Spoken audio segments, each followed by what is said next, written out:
کہ دین کو دوسروں تک پہنچانا، اس کے لیے سارے ذرائع جو بھی کسی زمانے میں ابلاغ کے موجود ہیں ان سب کو استعمال کرنا، اس کے لیے خرچ درکار ہے۔ بہرحال میں اس عرض کر رہا تھا کہ یہ دو مدیں ہیں خرچ کرنے کی۔ اگر آپ کو ہماری یہ ویڈیو پسند آئے تو ہمارے چینل کو لائک اور سبسکرائب کریں۔ شکریہ۔ اللہ کی رضا کے لیے اس کے بندوں میں سے جو محتاج ہوں، جن کو کوئی ضرورت لاحق ہو، ان کی مدد، یتیم ہوں، بیوائیں ہوں، مسکین ہوں، کوئی قرض تلے دب گئے ہوں، وہ سب کے سب اس میں آ جائیں۔ لہذا دوسری مد کیا ہے؟ وہ ہے اللہ کے دین کے لیے خرچ کرنا، دین کی تعلیم و تعلم کا کوئی نظام بنانا، پھر یہ کہ دین کو دوسروں تک پہنچانا، اس کے لیے سارے ذرائع جو بھی کسی زمانے میں ابلاغ کے موجود ہیں ان سب کو استعمال کرنا، اس کے لیے خرچ درکار ہے۔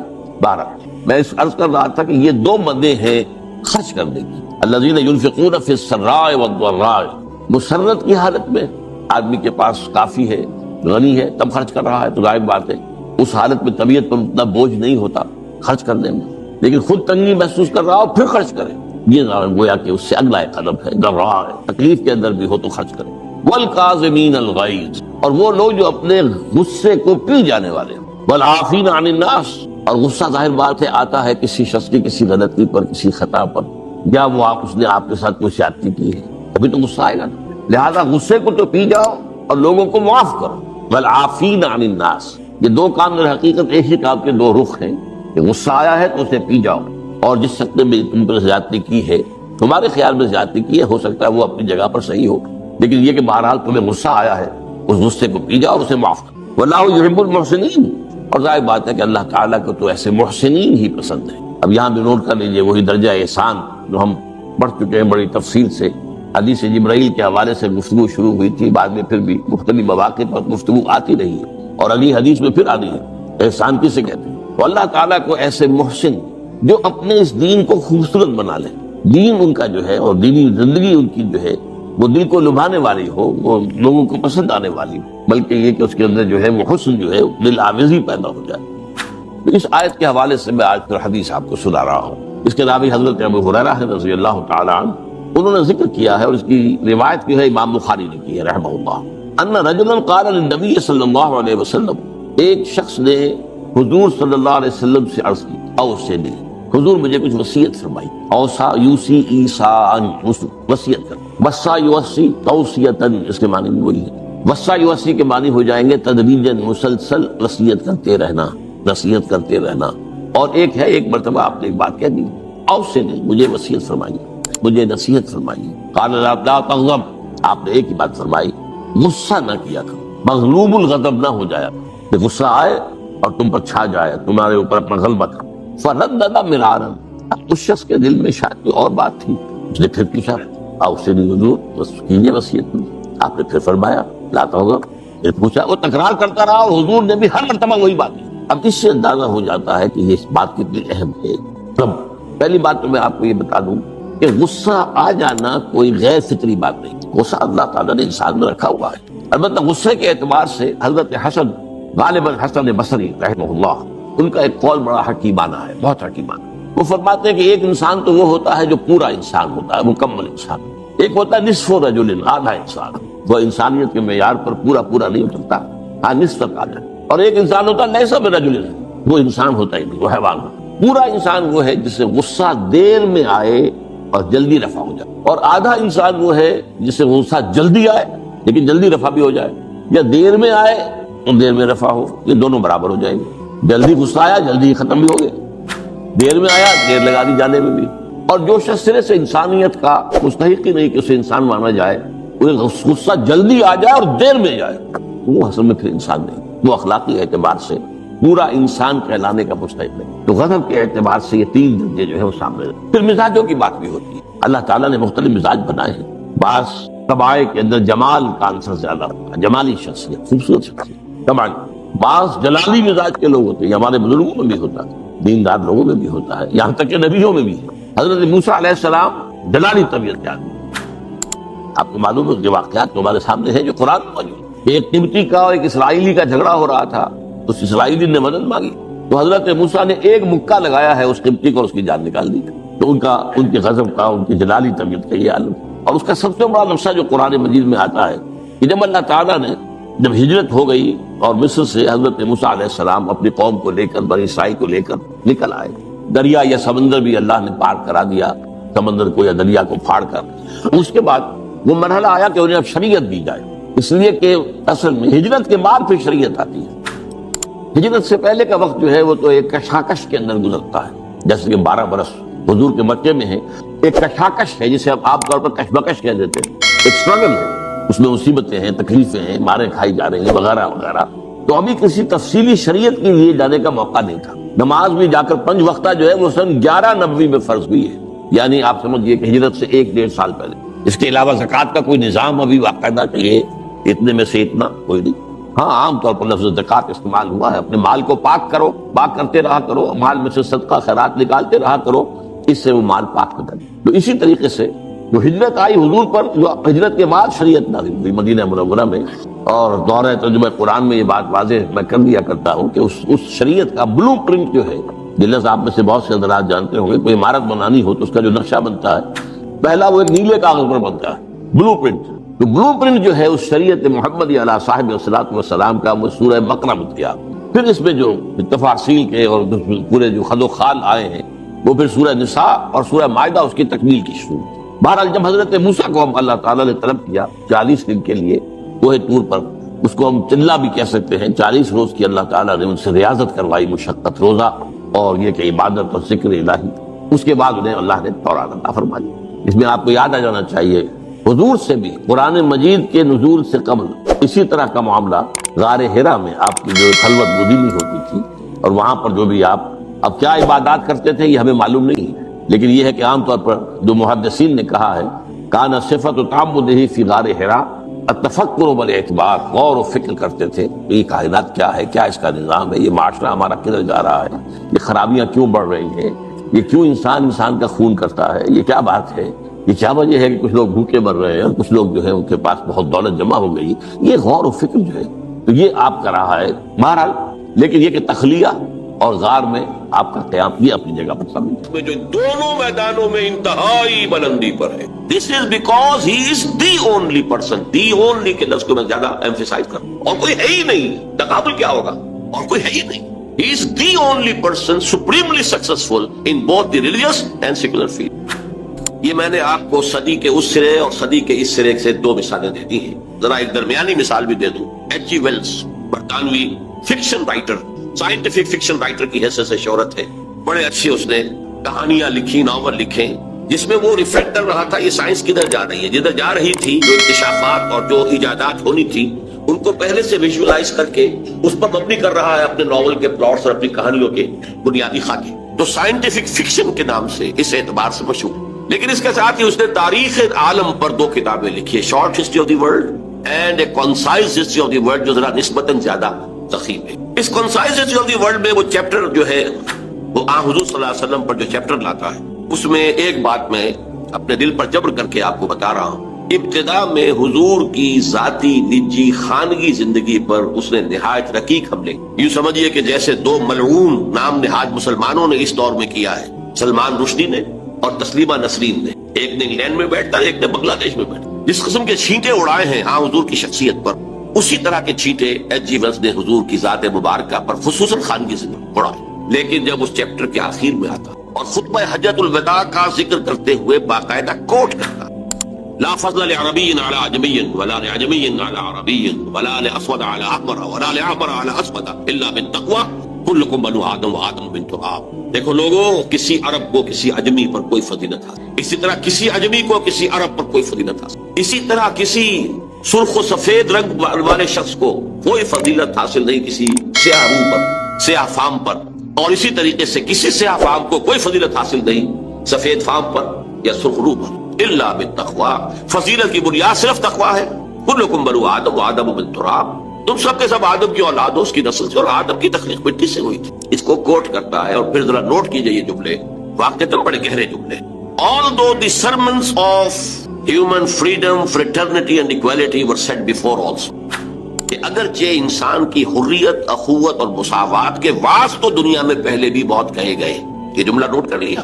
اب اگلا جملہ اور زیادہ قابل توجہ ہے۔ We find a lot of these sermons in Jesus of Nazareth، ہم دیکھتے ہیں کہ اس کے بہت سے مواعظ حسنہ جو ہے ان چیزوں کے بارے میں حضرت عیسیٰ مسیح ناصری کے ہاں موجود ہے. عیسائی ہوتے ہوئے کہہ رہا ہے but it must be admitted, لیکن یہ تسلیم کیے بغیر چارہ نہیں ہے that it was Muhammad sallallahu alaihi wasallam who for the first time in history established a society based on these principles. یہ صرف محمد عربی صلی اللہ علیہ وسلم تھے جنہوں نے تاریخ انسانی میں پہلی مرتبہ ایک معاشرہ باضابطہ بالفعل انہی اصولوں پر قائم کر کے دکھایا. آپ اندازہ کیجئے یہ ٹریبیوٹ ہے، اور ٹریبیوٹ کس کا ہے؟ دشمن کا ہے. وہ معتقد نہیں ہے. میں نے اسی لیے بتایا آپ نے دل پر جبر کر کے کہ اس نے کیا کیا. اس حد تک ایک شخص کی اس میدان میں اتنی بڑی حماقت کا مظاہرہ کر رہا ہے کہ کہتا ہے کہ سمجھ میں نہیں آتا کہ معاذ اللہ ثم معاذ اللہ نقل کفر نباشد، کہ محمد جیسے گھٹیا آدمی کے گرد خدیجہ اور ابو بکر اور عمر جیسے عظیم انسان کیسے جمع ہو گئے. حالانکہ اس احمق سے کوئی پوچھے کہ اس سوال کا جواب تو تمہیں دینا چاہیے. درخت تو اپنے پھلوں سے پہچانا جاتا ہے، اور تم جو ہے اس محمد سے ان کی عظمت کا اقرار ہے، ادراک ہے، شعور ہے، اعلان ہے، اعتراف ہے. حضرت خدیجہ کا، حضرت ابو بکر کا، حضرت عمر کی عظمت کا سمجھ میں نہیں آتا. اتنی عظیم شخصیتیں ایسے گھٹیا انسان کے جد کیسے جمع ہوئی. تو میں نے آپ کو اندازہ دے دیا کہ کس قدر زہر اس کے اندر بھرا. ذاتی طور پر عناد ہے، دشمنی ہے، بغض، لیکن اس حقیقت کا ادراک کر رہا ہے، اس کا اعلان اور اعتراف کر رہا ہے. Although the sermons of human freedom, fraternity and equality were said before also, we find a lot of these sermons in Jesus of Nazareth, but it must be admitted that it was Muhammad sallallahu alaihi wasallam who for the first time in history established a society based on these principles. میں نے اسی لیے اس کی دشمنی کو پہلے جو ہے اسٹیبلش کیا ہے تاکہ وہ جو عربی مقولہ ہے الفضل ما شہدت بہ الاعداء، اصل فضیلت تو وہ ہے کہ جس کا اقرار اور اعتراف دشمن بھی کرے. ظاہر بات ہے کہ جو دوست ہے، عقیدت مند ہے، عام طور پر وہ جو محبت کرنے والا ہے اس کی نگاہ جو ہے وہ اپنے محبوب کی کسی خامی کو دیکھ ہی نہیں سکتی، اس کی طرف سے وہ گویا کہ نابینا ہو جاتا. دشمن کا کوئی خیر نظر نہیں آتا، کوئی خوبی نظر نہیں آتی، اور دوست اور محبوب کا کوئی عیب نظر نہیں آتا. لیکن اگر کوئی دشمن کسی کی کسی فضیلت کا، کسی کی عظمت کا اعتراف کرے تو معلوم ہوا کہ اب اس میں کسی شک و شبے کی گنجائش نہیں. یہاں البتہ ذرا ایک بات نوٹ کر لیجئے، یہ جملے جو ایچ جی ویلز نے لکھ دیے تھے، موجودہ جو مرتبین ہیں، چونکہ وہ تو فوت ہوا بہت عرصہ ہوا، اب جو کتاب چھپتی ہے یہ concise history of the world, وہ نئے ایڈیٹرز ہیں، انہوں نے ایڈٹ کیا ہے. ہمیشہ جو نیا ایڈیشن آتا ہے تو اس کے اوپر تو نظر ثانی ہوتی ہے. تو نئے ایڈیٹرز نے یہ جملے حذف کر دیے ہیں، ان کے حلق سے نیچے نہیں اتر پائے. وہ کڑوی گولی تھی جو ان کے حلق سے نیچے نہیں اتر پائی. میں نے اس لیے وضاحت کر دی کہ مبادہ آپ میں سے کوئی اس کتاب کو حاصل کرے اور پھر دیکھے اور وہاں یہ جملے نہ پائے. موجودہ ایڈیشن میں وہ نہیں ہے، لیکن آپ کو پنجاب لائبریری سے یا کسی اور پرانی لائبریری سے جن میں کہ پرانے نسخے موجود ہوں کتاب مل جائے گی کہ جس میں یہ نسخے بعین ہی انہی الفاظ میں موجود ہے جو میں نے آپ کو. بہرحال اب میں اس بات کو زیادہ طول نہیں دینا چاہتا. حضور کی اصل عظمت جس کو ہم بحیثیت انسان سمجھ سکتے ہیں اور جس کا لوہا آج پوری دنیا مان رہی، جس کا انکشاف پوری طرح عالم انسانی پر ہو چکا، وہ یہ ہے کہ آپ نے ایک عظیم ترین انقلاب برپا کیا، گمبھیر ترین، جامع ترین، ہمگیر ترین اور کم از کم وقت میں برپا کیا. اور اس سے بھی زیادہ نمایاں بات یہ ہے کہ اس انقلابی جد و جہد کا ابتدا سے لے کر اختتام تک اس کے جتنے مراحل آئے ہر مرحلے پر قیادت کی ذمہ داری ادا فرمائی. اس اعتبار سے ذرا ایک تقابل کر لیجئے، تاریخ انسانی کے دو انقلابات بہت مشہور. انقلاب فرانس سے یقیناً بڑا انقلاب تھا، دنیا سے بادشاہت کا خاتمہ، جمہوریت کے دور کا آغاز اسی انقلاب فرانس سے ہوا، 250 برس قبل کی شے ہے. انقلاب روس، بولشوک ریولوشن آف 1917 یقیناً عظیم انقلاب تھا. اگرچہ 70 برس کے اندر اندر اس کی موت واقع ہو گئی، لیکن جب اٹھا تھا، کھنڈر بتا رہے ہیں، عمارت عظیم تھی، بڑے جوش و خروش کے ساتھ وہ وجود میں آیا، بڑے جوش و خروش کے ساتھ پھیلا.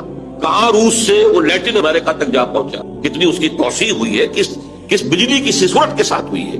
لیکن ان دونوں انقلابات کا آپ جائزہ لیں گے تو نمبر ایک، دونوں جزوی انقلاب تھے. ایک میں صرف سیاسی ڈھانچہ بدلا، باقی عقائد بھی وہی، رسومات بھی وہی، سماجی نظام بھی وہی، سماجی ویلیوز بھی وہی، معاشی نظام بھی وہی، معاشی تمام جتنے بھی انسٹیٹیوشنز تھے وہ بھی وہی، صرف سیاسی نظام بدلا، باقی زندگی جو کی تو. بولشوک ریولوشن کے ذریعے معاشی ڈھانچہ بدل گیا، انفرادی ملکیت ختم ہو گئی، قومی ملکیت میں آ گئے تمام وسائل پیداوار. بس باقی آپ کو معلوم ہے جیسے وہ کرسچنز پہلے تھے ویسے کرسچن بعد میں رہے، جو عقائد پہلے تھے وہی ان کے بعد میں رہے، سماجی ویلیوز وہی رہی، سارا نقشہ جو کا تو رہا. معاشی انقلابات اس کو پس منظر میں رکھ کر دیکھیے، محمد عربی صلی اللہ علیہ وسلم کا لایا ہوا انقلاب گمبھیر ترین، میں کہہ رہا جامع ترین. یہاں آپ مائکروسکوپ لگا کر تلاش کیجئے کہ کوئی چیز ایسی ہے جو سابقہ حالت پر باقی رہ گئی ہو. جواب نفی میں آئے. عقائد بدل گئے، نظریات بدل گئے، انفرادی شخصیتیں بدل گئی، اخلاق بدل گئے،